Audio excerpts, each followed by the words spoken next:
Hi, everyone. I'm Ruth, and I'm part of Regenerosity. I also work for Lush Cosmetics. And I like to introduce Regenerosity by saying that Lush and BFI and the Equator Prize as funders and prize givers had the privilege of having visibility to the incredible wave of regenerative projects that are happening around the world. And we just wanted to share that. We wanted to share that visibility. So we kind of started Regenerosity to help identify, resource, celebrate, and especially learn from all these projects that are being inspired by nature and working as nature and designing as nature. And also from a personal point of view, also in Lush journey, it's been interesting to watch how much we learned from the projects and how much we were influenced by the projects we were supporting and partnering with. So I think Regenerosity also brings that core aspect of mutual learning as it's, into the heart of Regenerosity. And we work with three main principles: whole systems, so supporting projects that combine ecological, social, and economic benefit while really addressing the root cause. Reciprocal resources. How can we transform financial capital into living capital, and really in cooperation with nature's healing capacity and communities really at the heart of that stewardship of the resources. And then developing development. So how do we shift our thinking about development and the paradigm of power and power dynamics between funders and fundees into more shared learning, shared power, and mutual development. And our long-term goal by 2030 is to collaborate into moving $10 billion in 10 years into regeneration in a way that really decolonizes wealth and brings the higher aims of mutual support into action. That's it. So now Faith will lead us in our first breakout group session.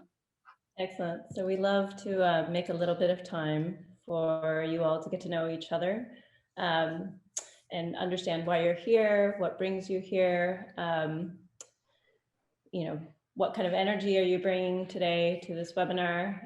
It'll be about 5 minutes total and 3 people in each group. And we ask the questions of what's your name, affiliation, and bioregion, and any links you'd like to share. I'm gonna put that in the chat. And then if you have any links you'd like to share, we'll come back and just share that in the main chat. And with that, I will put you all into breakout rooms for 5 minutes. Enjoy each other's company. Welcome back. If you can put your name and affiliation and any links into the chat so that we can continue to cross-pollinate.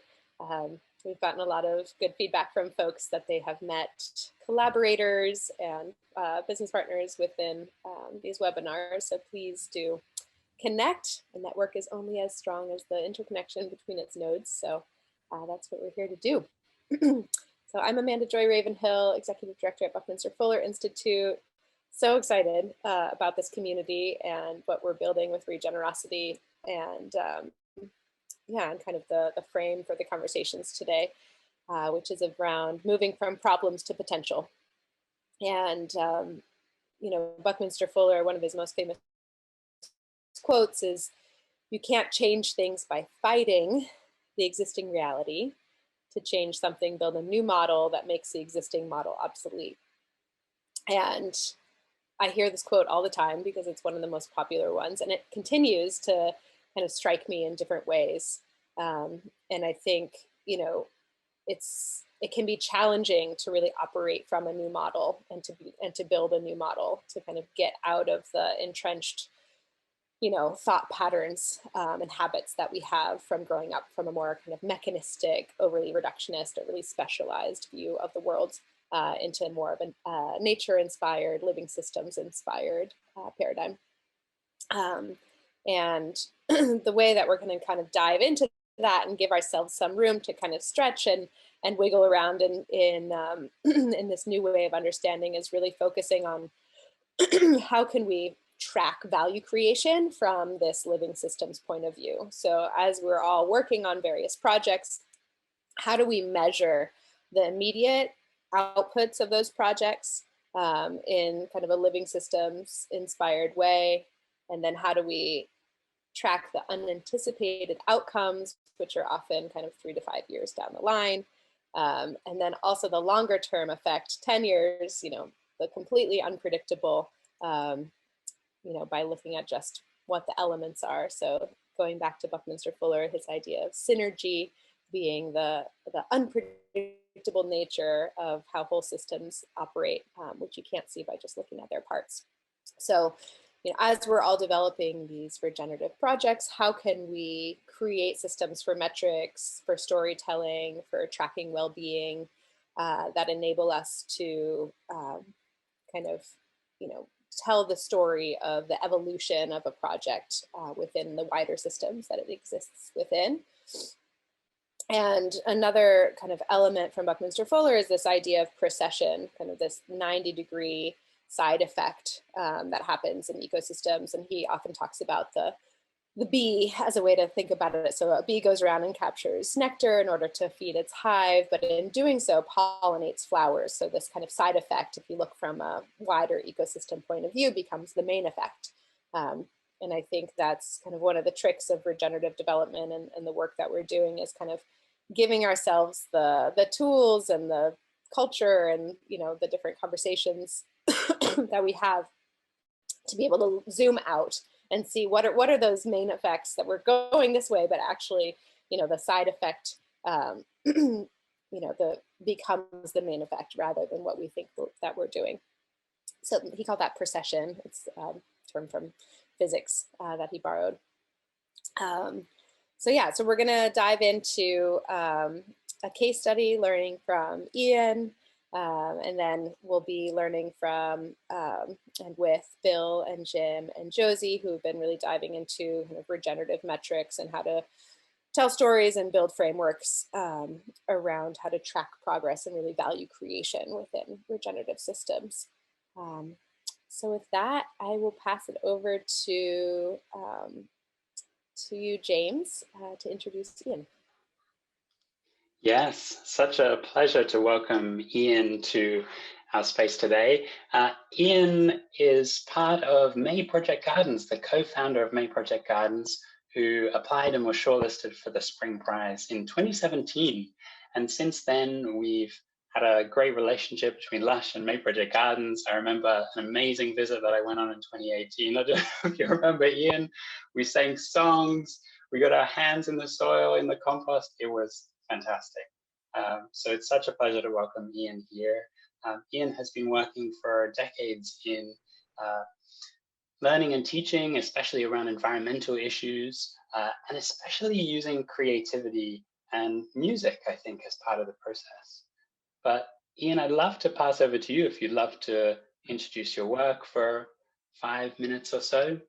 Great. Fantastic. Thank you very much, James. So I'm going to whiz through. It's really difficult to try to summarize 15 years in 5 minutes. I'm going to try my best, so feel free if I'm moving too quickly or if I speak too quickly to put a message in the chat, and I'll try and respond as much as I can to the questions as well. So let me just go back as well. Let's just do that one more time. I'm having fun already. Okay, let's go. So the project is called May Project Gardens.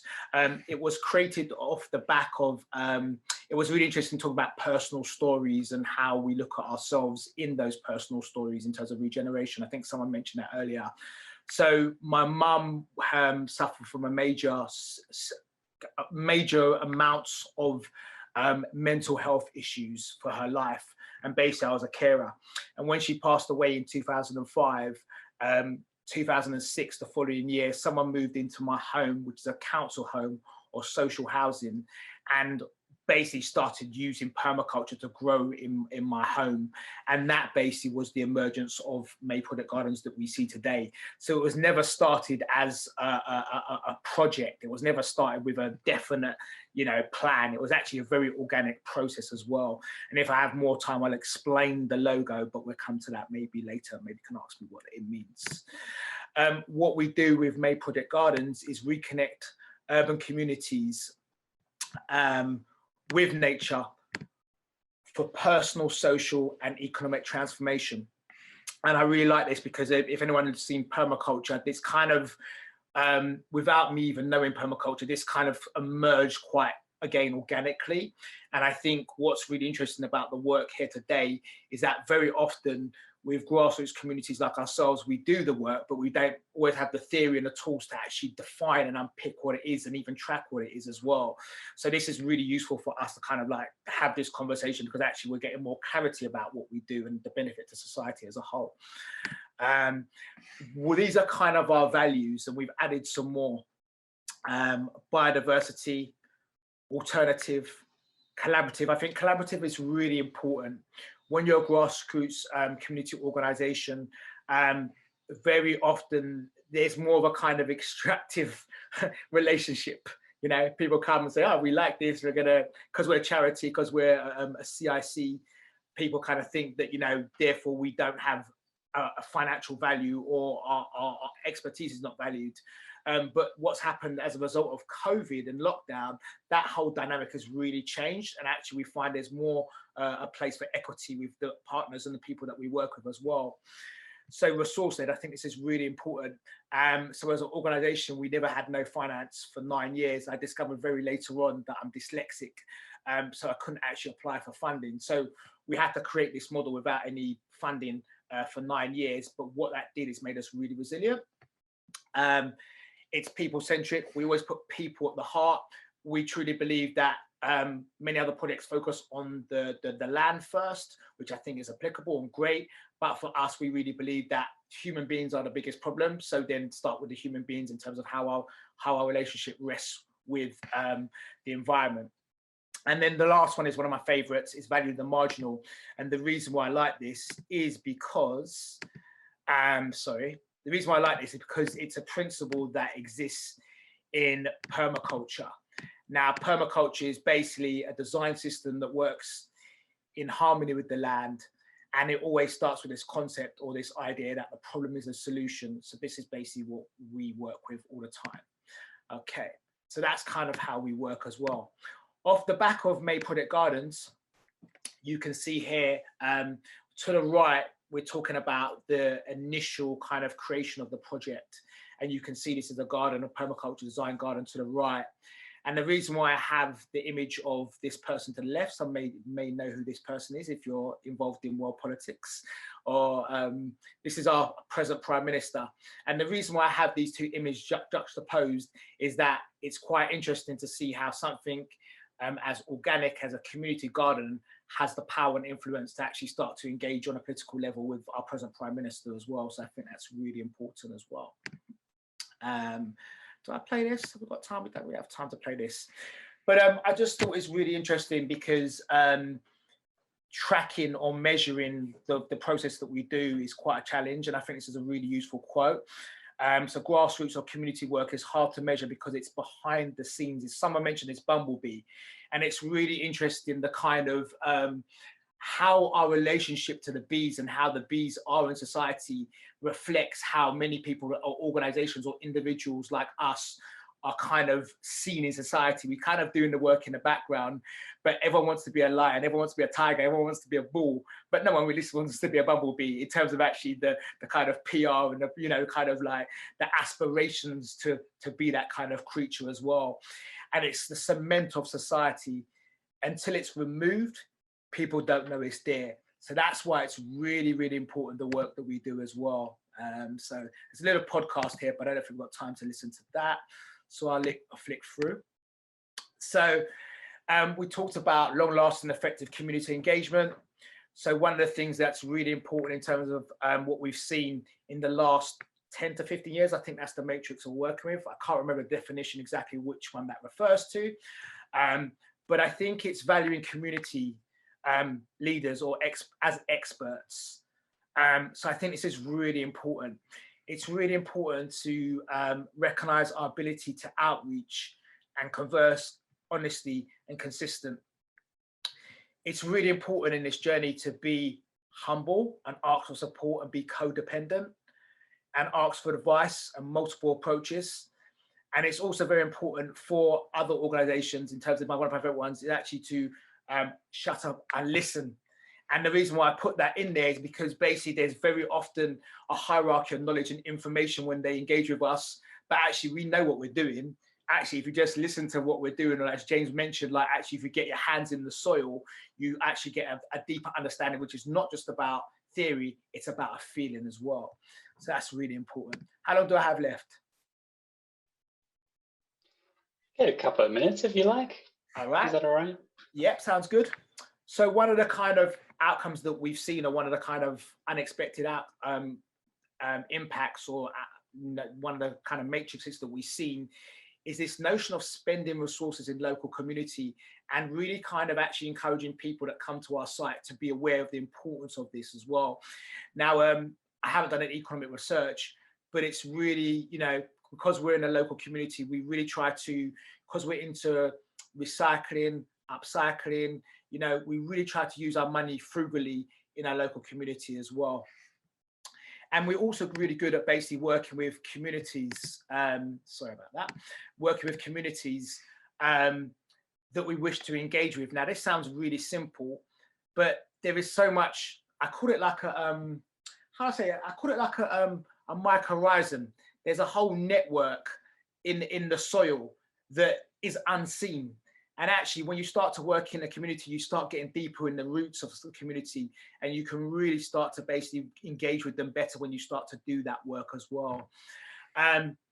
It's really important as well. One of the things that we're really into is confronting fears, because around difference, and that's why the biodiversity is really important. There still seems to be this kind of notion of biodiversity being framed in a way that suits other people. But actually, we talk about decolonization, difference is at the heart of what makes the system resilient, and we're very much about that. So we work with the most marginalized people in society, whether they have mental health, single mums, people ex-offenders, refugees, etc. as well. Okay, so that's kind of what we do there. And I just wanted to come back to this permaculture diagram, and I really like it because actually it's when we talk about this work, people think, oh, we're not systematic in our approach, our methodology is not, you know, systematic, but it very much is, but it's embedded in nature. And we use permaculture as our kind of methodology. And as you can see here, you have earth care, which is care for the land, people care, which is looking after the people and ourselves, and fair share. And as I mentioned before, we tend to focus a lot on the people care. And one of the main principles that we use, if you look, imagine a clock face, so you're looking at maybe like 10 and 11 o'clock, is use and value diversity, using edges, and value the marginal. And that's kind of the framing in how we work and how we engage with communities, not just communities, but, you know, for example, we're working with Lush, we really look at how we can bring these edges and the marginal and value diversity within the system. Okay, whether it be a workforce, whether it be a team, whether it be the environment. And so using edges and value the marginals, the key thing here is to don't think you're on the right track just because it's a well-beaten path. And it says here, the interface between things, which are the most interesting things, take place. This is seen to be the most valuable, diverse and productive elements in a system. And I think that's the heart of what we do. So if we look, for example, if we look basically back, if I go back to talking about people on the margins of society, we have a model called Hip Hop Garden. I'm just going to play this very quickly to give you a quick insight. The size of it, you know it's grown, it's swelled, so it's ready and juicy, nice to eat. Hot like your beats.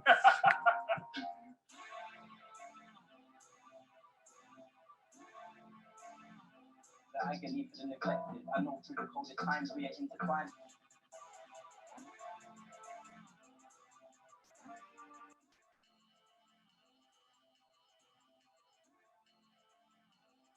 I thought, let me use this home as an example of what could be possible, combining hip hop, the culture of hip hop, all the elements with gardening to make it more relevant, make it culturally accessible, make it fun, make it engaging.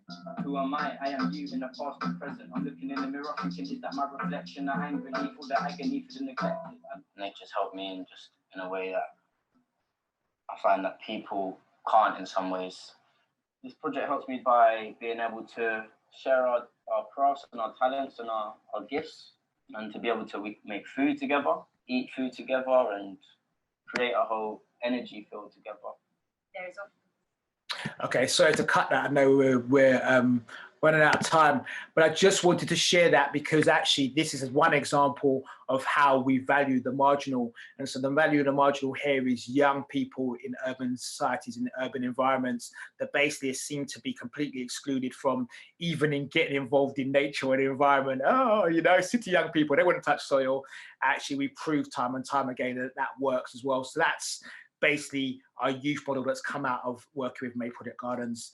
Apologize for the rush. It's only 5 minutes, but I hope it was useful. Fantastic. Thank you so much, Ian. I love that video as well too. Is that on YouTube or? Yeah, if you go to our website, which I put on there, we have our YouTube channel, and that was one of our BBC features as well. So that definitely, yeah, is on there. Great. Amazing. And thank you so much. And you can really see in how you were saying in the video, how you integrate fun and music as a way to make permaculture learning more accessible. And I think that's so clear from the video. It's fantastic. I'd love to welcome one question from the audience, but I have a question while maybe if you can type your questions in the chat box and I'll pick one, but if we don't have time for all of them, maybe we can ask Ian later on, or we can connect outside of this space. And while we're waiting for a question to pop up in the chat box, I'd love to go back to your point, Ian, around fundraising, because Regenerosity, one of our, if that's all right, one of our key aims at Regenerosity is to help funding flow to regenerative projects to help decolonize wealth and that funder-fundee relationship. And I'd love to ask you if you have any advice for the fundraising world around how can we make fundraising more accessible and yes, how can we help I talk about this all the time. So basically, as I mentioned before, I am dyslexic. I only found out about 4 years ago. So I cannot get funding. The crucial thing is that every single funder says, oh, we're going to make funding more accessible by writing a form. I can't even write a form. So that's it straight away. You're talking about 20% of the population who have neurodiversity cannot actually apply. But then if you look at the power of dyslexic and what they do in terms of actually whole thinking and systems thinking, they think out of the box. You look at Richard Branson, there's loads of different people that are dyslexic that just are really out of the box thinking. I'm an example of that. I created this whole May Project Gardens and Hip Hop Garden, which you saw, is just 2 elements of an ecosystem, which I have 5 elements of, but I didn't do it with any money. So what I'm always saying to all funders, and actually it's interesting that Lush is actually a good example of funders that make funding more accessible, but a lot of funders, they require a lot of evidence, evaluations, which if you're a grassroots organization, as well as delivering and actually trying to evaluate, it's a real challenge. And one thing that I think would be really helpful is to provide the funding on the basis of people's track records, as opposed to on the basis of being able to write, because we've been established for 15 years and I'm seeing organizations that have been around for 2 to 3 years grow much quicker, much faster as a result of their ability to write funding bids as opposed to us. But the flip side of that for us is that we've become more resilient, and we've become more resilient in the way we work, which is actually a really good thing. So actually now at the moment, we're actually flourishing in lockdown and COVID-19, because actually we have a proven track record of how to engage marginalized communities, not just marginalized community, people from all sectors of life, because when you have no money, you have to innovate, you have to circumnavigate, you have to recreate as well. So that's basically the thing that I'm really interested in as well. Fantastic. Thank you. And I'd love to bring in this question from Ruth, if that's okay. And any other questions, I'm sure we can weave in at a later time or in the breakout groups. So maybe just if we could focus on this for 1 minute, Ian, before we pass on to Amanda. Ruth's question around capacity development and learning in community. So you mentioned about community being the experts, and there's so much value and richness in community engagement. So how does your work unleash the power of community? How? Yeah. How? I think that's a so the methodology here is actually putting people in a safe environment. That's the first thing. Making people feel welcome, making people feel comfortable. We do that through food.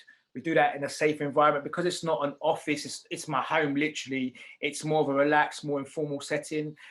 We do it by the people that are present as well. So for example, in the UK, it's becoming more prevalent now, but there's not too many Black people, Black males in particular, that are actually involved in this movement as well. In the UK, the environmental sector is probably the least diverse sector in terms of diversity, and it's not just in terms of race, but neurodiversity in terms of gender and stuff like that as well. So that's the first thing we do. Once we make people feel safe, what tends to happen is they tend to bring out their worst selves before they bring out their best selves. You have to hold people. Especially if you're working people on the margins of society, because they've never had an environment where they can be their true selves. Once they've done that, we actually go, okay, we ask the question, what would you like to do? And how can we help you develop that? And actually we go on a journey with them. So unfortunately, I haven't got the link, but one of the things we've done more recently is created a straw bale classroom. Now, I met a person who basically is a really amazing young woman. And she said she's fascinated about that, but she hasn't done it before. I said, but I could tell she was passionate, and I could tell she had a really good, kind of like ability to be deliver, but also to have the plans in place. And I said to her, okay, come to my project and let's do it. She'd never done it before. She achieved it. That's kind of how we work. I'm really simplifying it for the conversation, but that's kind of how we work. We really give people the opportunity to develop themselves and to try, learn to experiment and make mistakes.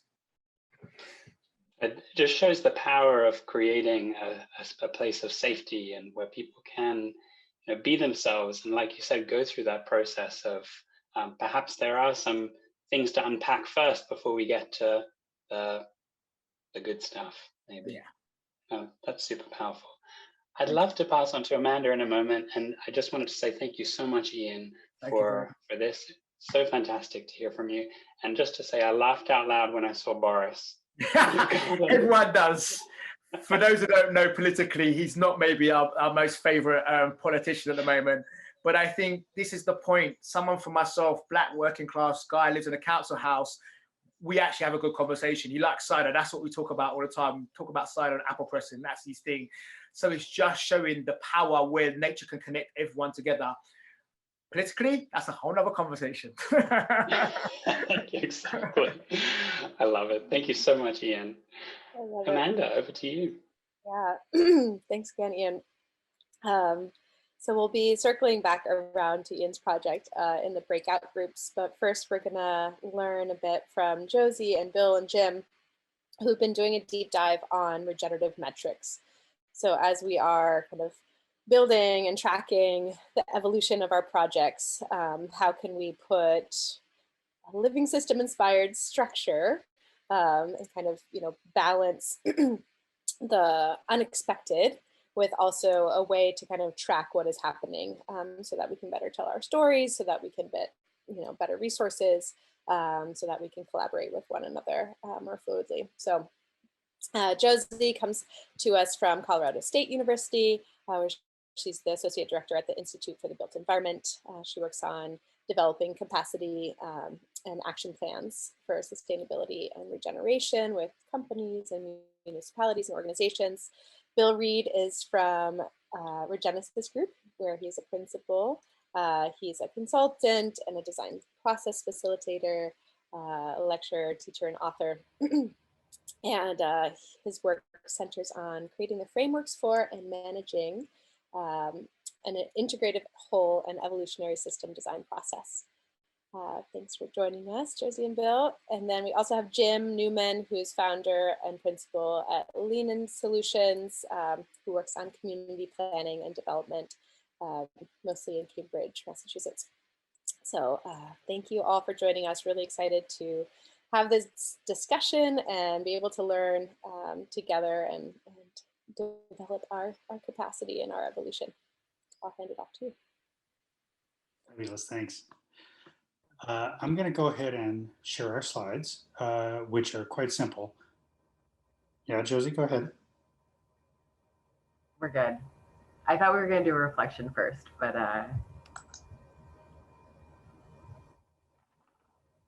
yeah, Josie, head it.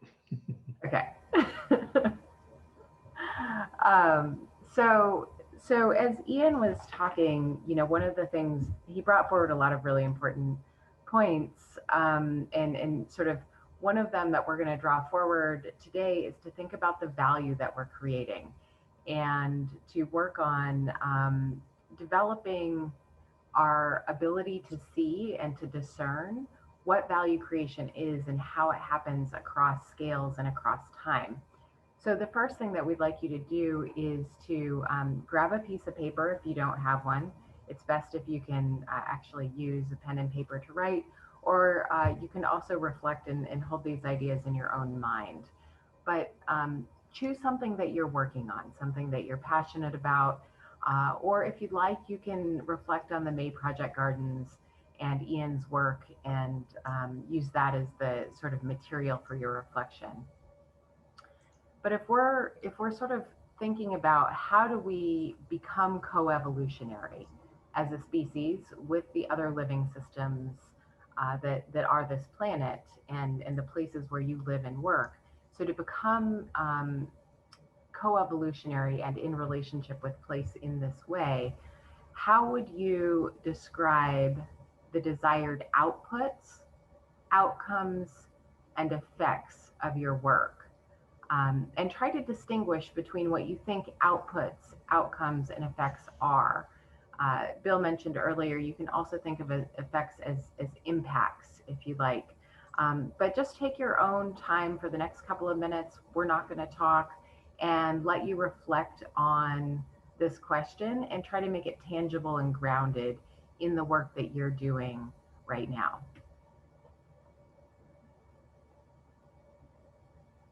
Like I said, we'll take about 2 minutes. I'm actually going to set my timer and I'll let us know when our time is done.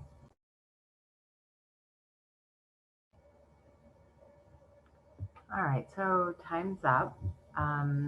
And as we move through the rest of the conversation, we intend to develop our own and our respective ability to see and understand the distinctions between outcomes, outputs, and effects over time and across different forms of capital. And so we're going to continue working on this, and I'm going to turn it over to Jim to speak a little bit more about sort of these ideas, starting with outputs. Great, thanks, Josie. That at least got everybody off to an interesting start. So outputs is kind of the stuff we're used to, right? Those are the things we're always measuring. You know, how many lead points did you get? How much money did something make? It's the idea is that's a good thing. We want to be able to look at things that are right in front of us, that are the things that are sort of driving everyday work. But the idea is to make them more conscious, to really try and look at the things that matter as opposed to the things that are countable. And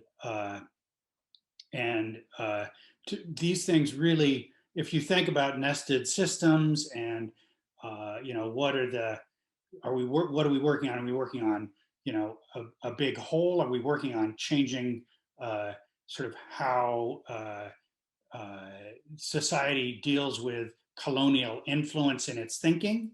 It's a pretty big system. Or are we thinking about how a particular organization might affect its funding process and think about its funding process? Or are we thinking about how is this particular organization functioning? That tends to be, that last tends to be more around outputs.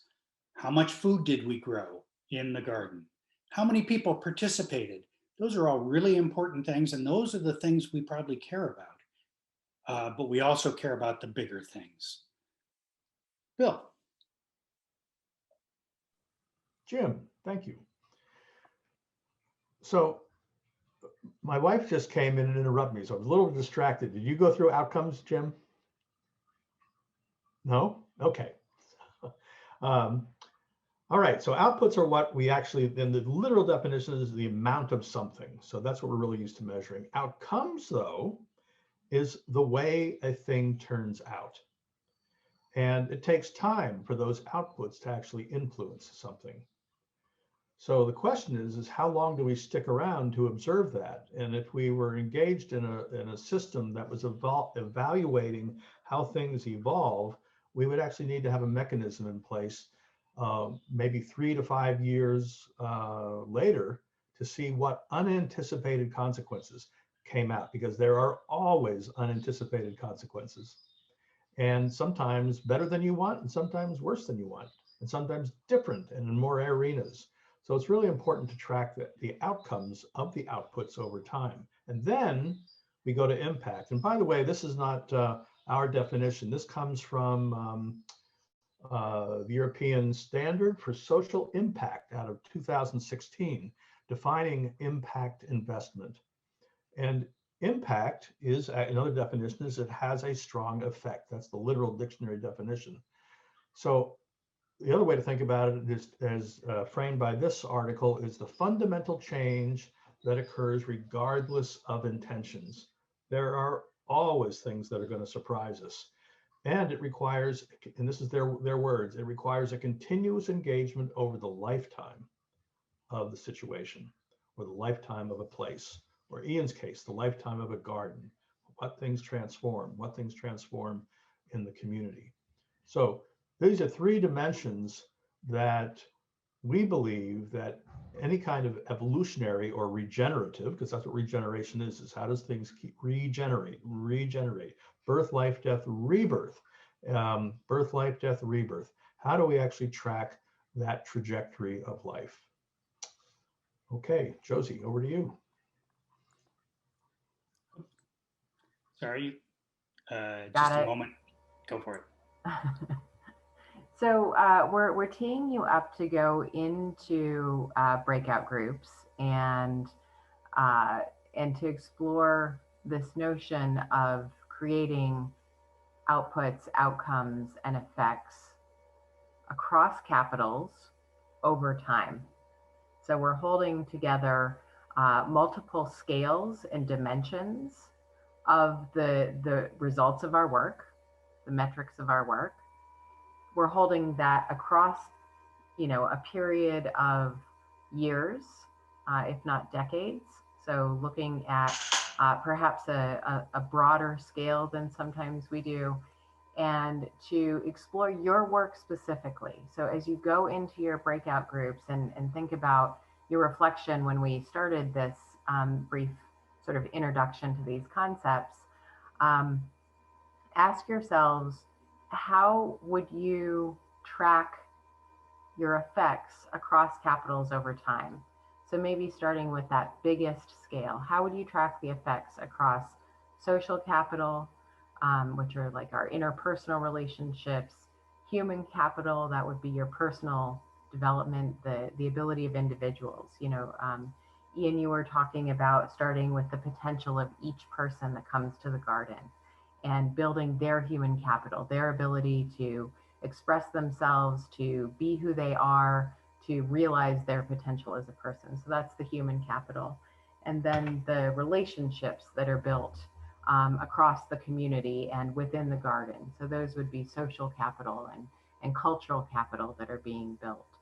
And then we also think about other forms of capital in terms of natural capital, so strengthening the health and vitality of our living systems. We have built capital, so that's all of the infrastructure, whether that is, buildings, roads, technologies. Our computers are built capital that enable, different kinds of interaction to happen. And I think have I hit them all? I've got this kind of tiny on my screen right now. You haven't really talked about financial capital, but hey, that one.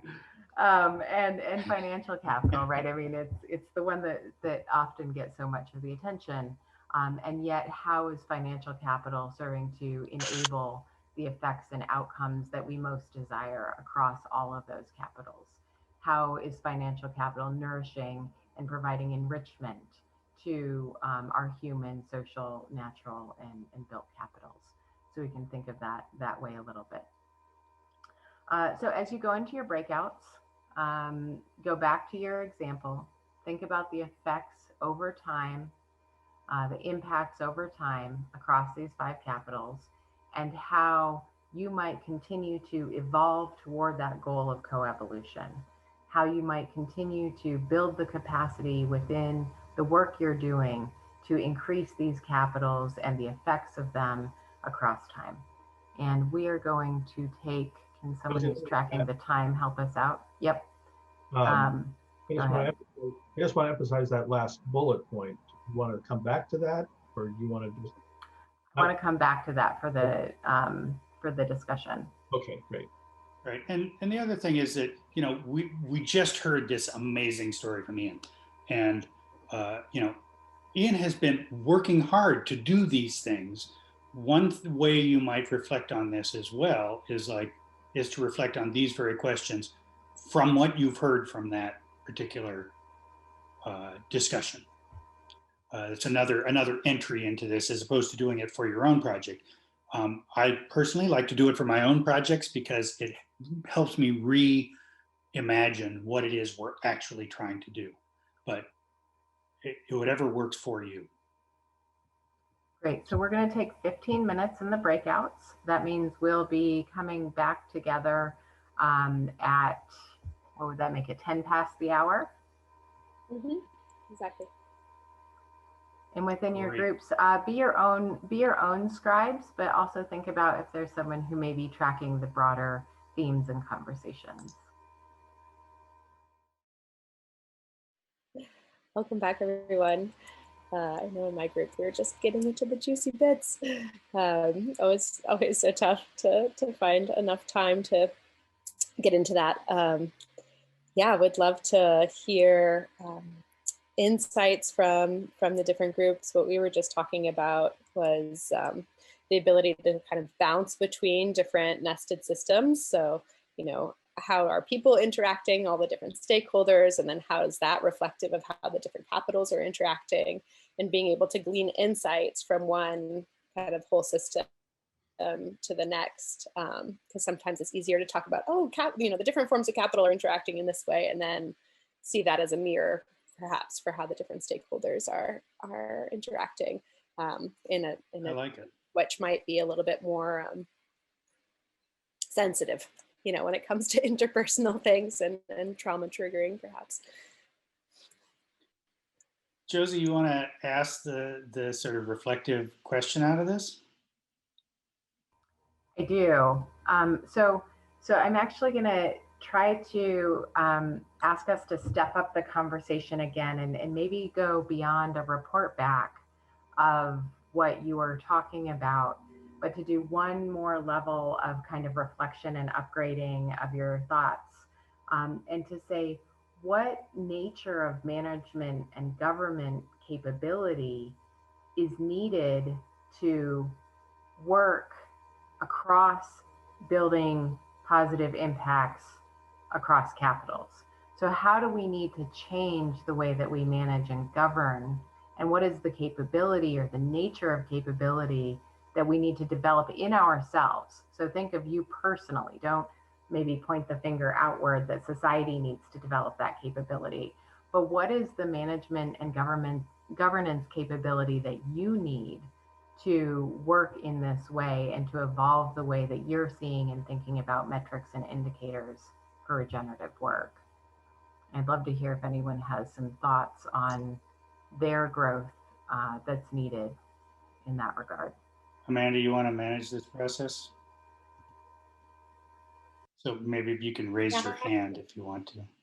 Yeah, if people want to raise their hand, either physically or if you know how to do it with reaction buttons.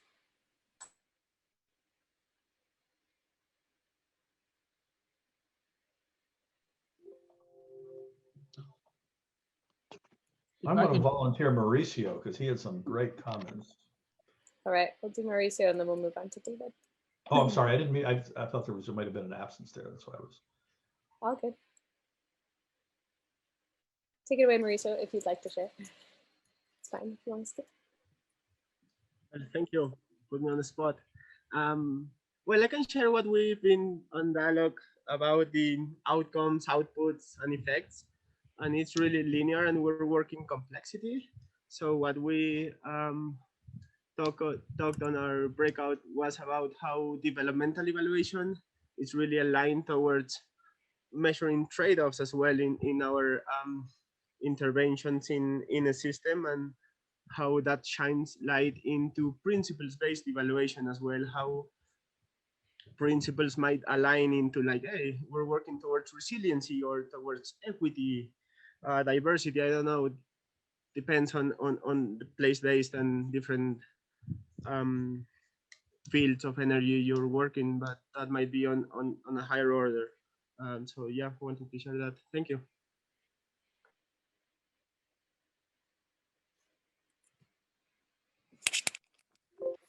And David, Whitzel? Hi, yeah. I mean, I was thinking this is from the Global Regeneration Collab perspective, but a whole bunch of the value, I think, is kind of wrapped up in learning, and it's hard to find out when learnings happen. I think when it happens to yourself, you don't really notice it because, you know, it's just you, it's just normal. But if you could say, we want people to say it out loud more often. It's like trying to get people to narrate what they're doing and what they're experiencing, you know, successes and failures both.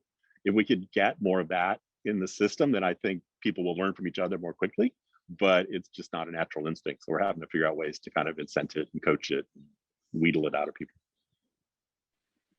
Mm-hmm. Yeah, identifying kind of collective learning edges so that people feel like they're not alone in it, I think is really helpful. You know, bouncing the learning off of one another around like certain spheres of inquiry. Who else would like to share?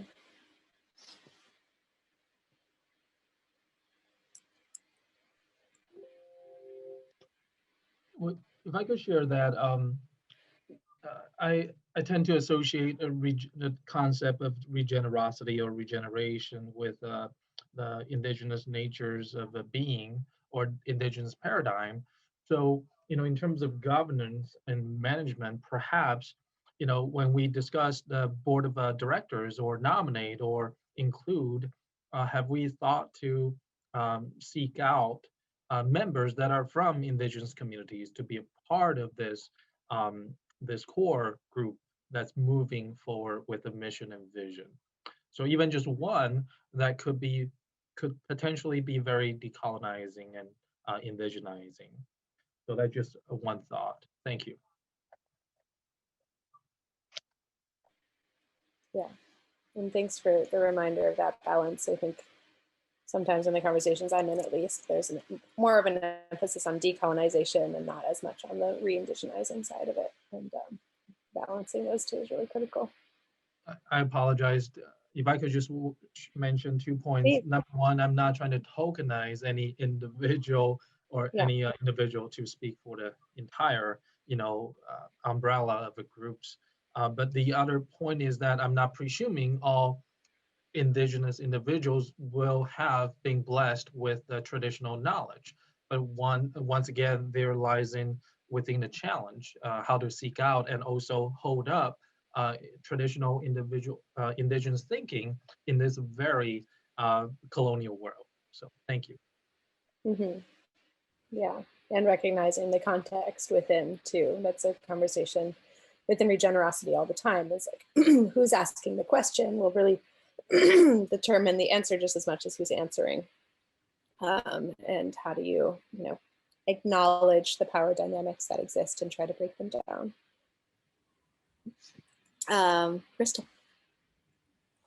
I think it is in that same vein, even something that's happening here in this current meeting is the way Josie's like, okay, well, let's level up. So I think having ritual practices that are often from a lineage of indigenous wisdom, but it's how to build that into processes. Like I can feel as I've entered this world, there's still that part of me that wants to lean back into old models to get to outcome. And so it's how to have, as part of the process, kind of checks and balances to keep bringing people back to presence, back to what this new design philosophy is, that would make me feel safer. Because immediately it's like all the same models of like, well, let's hack this or sprint this or do all these things that are, that feel old model. It's like how to create new processes around this. So Bristol, I love that you're starting to pick up on what I was hearing. What you're saying is also that inner check and that inner process of, okay, I need to evolve the way that I'm seeing and thinking and working, and restrain myself from going back to old habits and old models that are built in sort of societally, personally, and that work begins with challenging yourself to grow your capacity.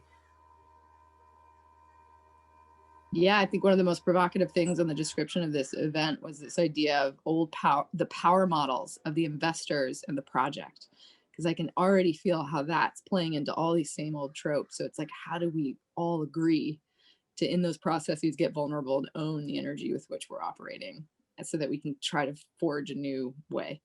Mm-hmm. Yeah, and acknowledge that everyone is a wealth holder, just of different forms of capital.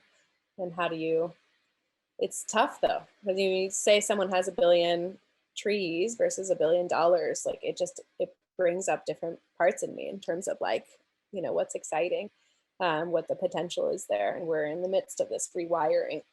But yeah, I think continuing to challenge each other in that, I think, is really important, and uplift different forms of capital that haven't been rewarded as much in our old systems. We'll go to Russell and then Ruth. Hi, thank you. I wanted to pick up on something Chad raised, which challenges me, and I don't have an answer. And that is because we're working in the field of sort of regenerative development in the education field, but very much with indigeneity, and this is particularly in the Caribbean, where we're working with groups to regenerate their place with place-based curriculum, but we don't have their knowledge, and we're not sure they have as much of the local knowledge that sort of Chad refers to. And I'm just slightly baffled as to how we then create metrics to measure how successful we've been. What starting point do we adopt particularly with cultures and cultural language and education systems and livelihood opportunities that exist in indigeneity, when we're trying to perhaps slightly arrogantly bring in modernity? And where do we start the calibration? Is it from their perspective, from our perspective, some amalgam of the two that's reconciled between the two? I suspect it's the latter, to have a common standard that we've reconciled on.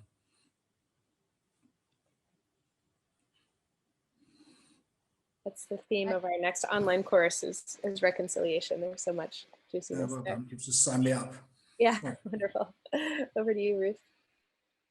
I think I was going to mention something a little bit similar to what Russell said, that I think it's also the transition period, because especially when we talk about philanthropy, there is a lot of money that's tied up in a very old way of distributing the money and wanting to measure impact. And then we know, because we have that problem all the time as Regenerosity, how do you actually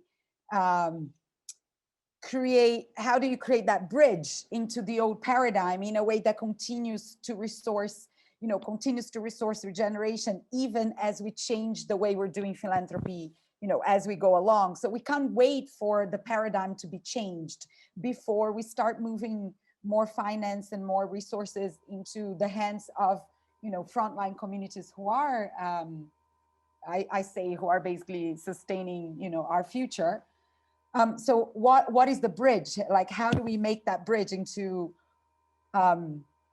including the wholeness of regeneration, because for me, regeneration means, and permaculture, Ian, like you can't just be measuring one thing. You have to take the whole into account. And at the same time, create a communication bridge with, you know, the old paradigm that still has a lot of the money and control the power. So yeah, it's just a question there as well. So which comes from what Ian said, yeah, about the not being able to make an application because applications do not take neurodivergence into account. Thanks. So Ruth, in this context, and in the context of your specific work, what do you see as the capacity that you need to work to develop, right? So again, we know that the systems and structures need to be evolved and to become in greater service to life and conditions that create life. Where are you seeing the opportunity and the need for you to develop your own capacity so that you can participate in evolving those greater systems? I think it is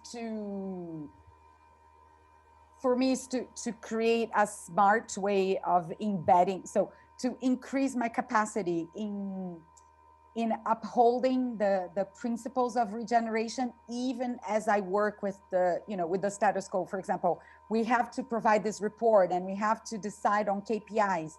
Can we do that? But we say, okay, we'll do that, but we're also going to do it in a different way. So being a bit braver, I think, in honoring that this is how we would like to do things, even as we engage with you on where you are. I don't know if I was clear. It's like, I think just being a bit braver in upholding our integrity as we navigate the old paradigm, I'd say. I think sometimes we slip, yeah? Yeah, holding that higher source of potential as your agency to stick true. What I hear you saying is to stay true to your aim and your compass, and to be able to have the courage and the steadfastness to be able to stay true.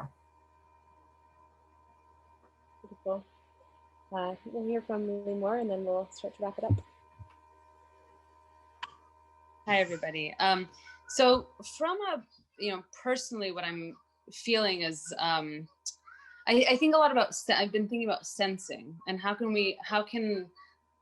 and I think when I think about myself personally and how do I fit into this organization, or what would make me feel connected to this work that I'm doing with these people in this structure, what does that look like? And I feel like how can I allow for more exploration of like the different topics that I am interested in, rather than like defining what I'm doing in some like description of like a very specific role. And so that's something that I'm personally struggling with a little bit, is like, how can I open up the possibilities of like, on the one hand, having something like this North Star, right? Like, what is the impact? What is the outcome that like we all would like to see? And then how do we create this space for that to be so clear, and then like enable the people who are kind of like already working on that to like come into this space and like kind of orient on their own. And so how can I orient myself into a space that I feel like I'm very aligned with this mission, with the greater objective, with the impact of the work. And so that's, one second, my love. And that's, so that's something that I'm personally thinking about in the dynamics that exist today, and feeling like, how could we really thrive at work and bringing our wholeness? Speaking of wholeness, my son is, I love it. And bringing our whole selves. Like I want to know like I want to be able to freely express what is like, what really matters to me, like what's in my soul right now. How does this impact my work? How does this impact the way I'm thinking about things? So I'll leave it at that. Beautiful. And thanks to your son for reflecting your wholeness. Wonderful. Well, we're kind of at time here. I'm curious, Ian, what your reflections are at this time, and just kind of to bring it back full circle, if you have anything to share.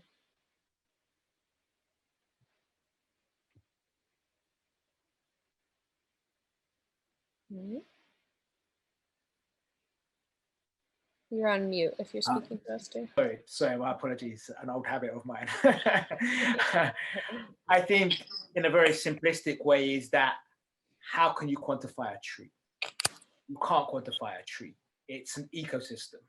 And I think, you know, in terms of if we're talking about colonization, this obsession with trying to measure something that is beyond a Western way of thinking of how we engage with it. You know, a tree, you sit under the tree, you get fruit, it provides shelter, you know, and I just feel that we need to really move to a place which embraces the stories, the qualitative stuff, the indigenous knowledge, and also the measurements as well. So that is kind of much more balanced. That's also reflective of this time that we're in as well.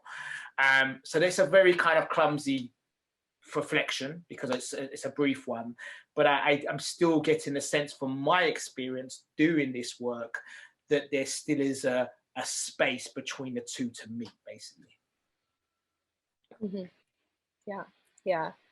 I think there's like a, how do you quantify a tree, but then also how do you ensure that it's worth more alive than dead? Because it's 100%. opposite right now, right? But like, how do you navigate both of those things together? Right? Because, you know, everyone is planting trees. Everyone, you know, there's a massive thing at the moment. I've made a song even about plant more trees, but yet we still have the worst deforestation in Brazil in our lifetime. So why is that energy to plant more trees not being used to maintain the existing trees? Mm-hmm. So it's that simple for me. Do you know, like, you know, these kind of dualities need to come together much more as well, or shift from the preservation of indigenous knowledge, of indigenous lands, not just the kind of recreating new stuff. Right. Yeah, moving from that bias towards newness to actually like nurturing that which is there and growing trees rather than just planting trees. Well, so much more to get into here. So grateful that you all came. I'll pass it to Faith to close us out. Thank you.